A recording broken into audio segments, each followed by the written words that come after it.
slide summarize the typical failure of a retaining wall. These include the overturning, sliding, and settlement failure.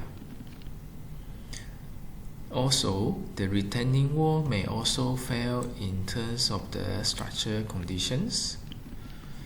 In terms of the analysis, the overturning and sliding failure is referring to the stability analysis.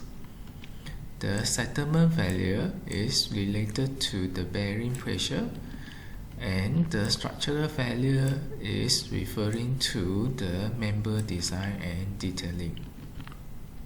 For the stability analysis, the equations of static equilibrium may be used. As for the analysis for the bearing pressure, the bearing area is considered.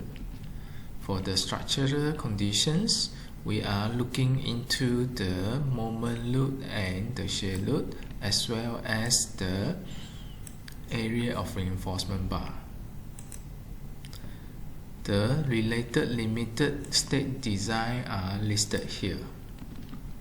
The overturning and sliding is normally referred to the ultimate limit state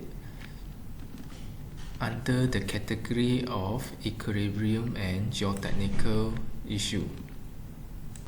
As for the settlement, it is due to the geotechnical considerations. As for the structural conditions, it is related to the structural considerations.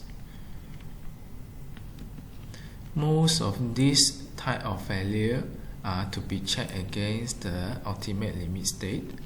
However, for the structural design, you need to check also for the service limit state.